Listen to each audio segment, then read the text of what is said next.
अहमदनगर जिल्हा दुष्काळग्रस्त जाहीर करून शेतकऱ्यांचे वीज बिल, पीक कर्ज, विद्यार्थ्यांची शैक्षणिक फी माफ करण्याबरोबरच जनावरांच्या छावण्या, कर्जाचं पुनर्गठन करण्याकरिता मुख्यमंत्र्यांना भेटून या मागण्यांचा पाठपुरावा करणार असल्याची माहिती खासदार सदाशिव लोखंडे यांनी राहता येथे घेण्यात आलेल्या टंचाई बैठकीत दिली।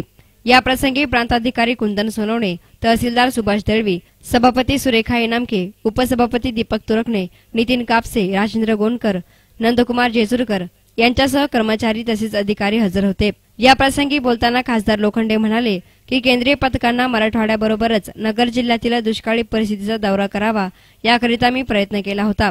त्यामुळे केंद्रीय पथक दुष्काळाची पाहणी करण्याकरिता जिल्ह्यात आले असा दावा खासदार लोखंडे यांनी यावेळी केला। केंद्र सरकारचा लाभ जिल्ह्याला मिळेल, मात्र अधिकाऱ्यांनी दुष्काळी परिस्थितीचं गांभीर्य लक्षात घेऊन याकरिता काम करणं गरजेचं आहे।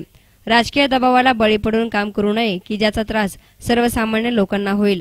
टंचाई बैठकीला अनेक अधिकारी गैरहजर राहिल्यानं खासदार लोखंडे यांनी नाराजी व्यक्त करत संबंधित अधिकाऱ्यांवर नोटीस काढण्याच्या सूचना प्रांताधिकारी आणि तहसीलदार यांना केल्या। पाणी टंचाईच्या बैठकीला पाटबंधारे विभागाचे उपअभियंता भामरे हे उपस्थित न राहिल्यानं खासदार लोखंडे प्रचंड संतापले आणि बैठकीनंतर कार्यकर्त्यांसह पाटबंधारे विभागाच्या उपअभियंताच्या दालनात जाऊन त्याचा ताबा घेतला। मात्र या ठिकाणी हा अभियंता उपस्थित नसल्यानं वरिष्ठांशी संपर्क साधण्याचा प्रयत्न करीत पुन्हा या ठिकाणी येऊन या अधिकाऱ्याला स्वतःच्या हाताने काळं फासणार असल्याचं त्यांनी सांगितलं। मी त्यासाठी केंद्रीय कमिटीच इकडे आणली होती नगर जिल्ह्यामध्ये की नगर जिल्ह्यात दुष्काळी जाहीर करावा, त्यामुळे शेतकऱ्यांना या दुष्काळाचा सर्वात मोठा फायदा होईल। दुष्काळ पडू नये, पण पडला तर शेतकऱ्यांना त्याचा लाभ होईल, त्या संदर्भात आम्ही मागणी केली। एकंदरीत काय मागणी आता शासनाला तुम्ही उद्या आम्ही मुख्यमंत्र्याला भेटणार आहे सर्व याच्यामध्ये, आणि नगर जिल्हा दुष्काळ करा, चारा छावण्या करा, चारा डेपो द्या, त्यामध्ये शेतकऱ्यांचे फी भरा, विद्यार्थ्यांचे, आणि टँकर मागेल त्याचं टँकर द्या।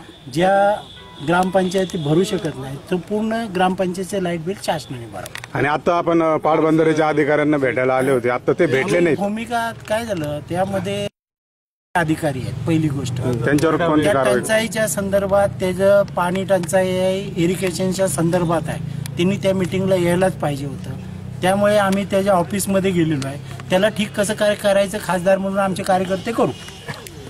साहेब एक बँकेचं बोला, बँकेचं कर्ज बिर्जाचं काही व्याज नाही, ते बँकेचं राज्याकडे जे आम्ही मागणी करू। आता मुख्यमंत्र्यांनी सांगितलं रिसेटल करा म्हणून, म्हणजे पूर्ण व्याज ते भरतील आणि हप्ते करतील।